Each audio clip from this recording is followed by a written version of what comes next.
There's a lot that could point to a possible second album that could accompany Damn. But could he also be coming back with another album on Easter Sunday, the same day he headlines Coachella? I don't really think this time, if he does drop this year, it'll be any different.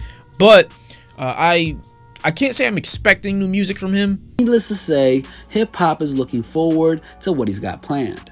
With TDE artists averaging about 2 years between each solo project, a Kendrick album in 2020 will be a little earlier than the average wait time given Schoolboy Q's Crash Talk, which dropped in the spring of 2019. And then Kendrick, who knows, man? Who knows? Who knows? The guy's an enigma. I mean, Damn was a few years ago now. When will Kendrick Lamar drop an album? That's the question.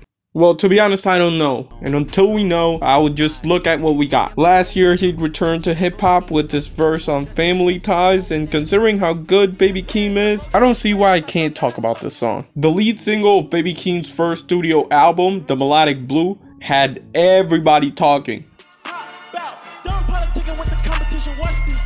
This is arguably the song that finally broke Baby Keem into the mainstream, and for good reason too. The elephant in the room, however, being that most people were paying attention to Kendrick Lamar. It had been a while since we last heard of him. The last feature that I can remember before this is a Busta Rhymes feature that I remember being like a couple years old, but it was released in 2020. My life is like 12 open mics of hopeless notes I write for show my folks. So obviously the hype was set for Kendrick Lamar's verse, but surprisingly Baby Keem will probably steal the show before you even got to Kendrick Lamar's verse. And because of how bright the spotlight was for this track, knowing the attention that this track was gonna get, Baby Keem used this platform to say, I am not an industry plant, or at least not in the way that we think. Wasn't nobody round, I was independent. And personally, that I can think of, this is the only time I've seen it happen. Someone being in a less industry plant and coming on the track and being like, yo, that's not me. And the allegations must have bothered Baby Keem, because he spent like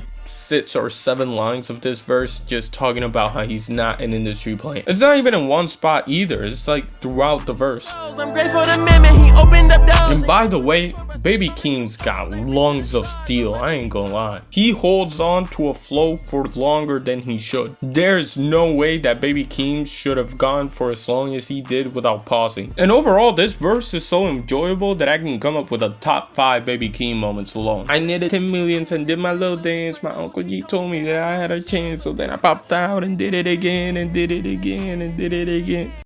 And honestly, that's one of the most fire things I've ever heard. But sadly, Baby Keem eventually has to end this verse. City where nobody sleep, just type in and that's where I'm at.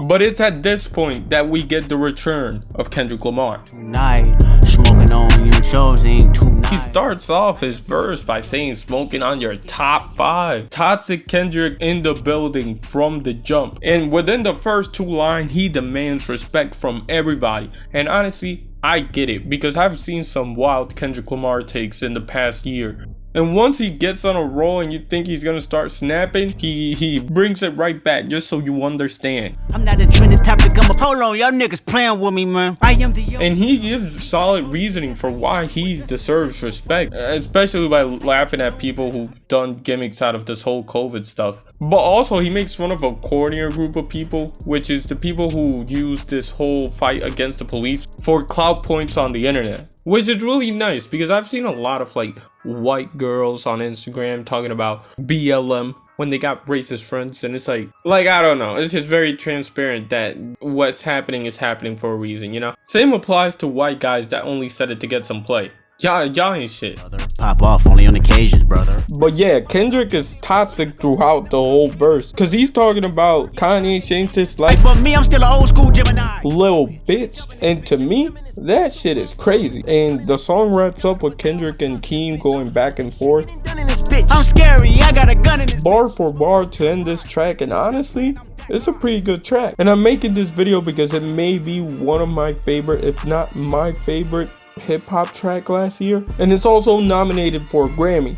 And I would like to say, I think this song should win a Grammy. Also though, this song basically has a follow-up song. Fuck that boo, man, let me get some too. Life ain't always about the song Range Brothers is included in Baby Keem's The Melodic Blue. It breaks down into 3 beats, and personally, I'm taking Baby Keem over Kendrick Lamar in this one.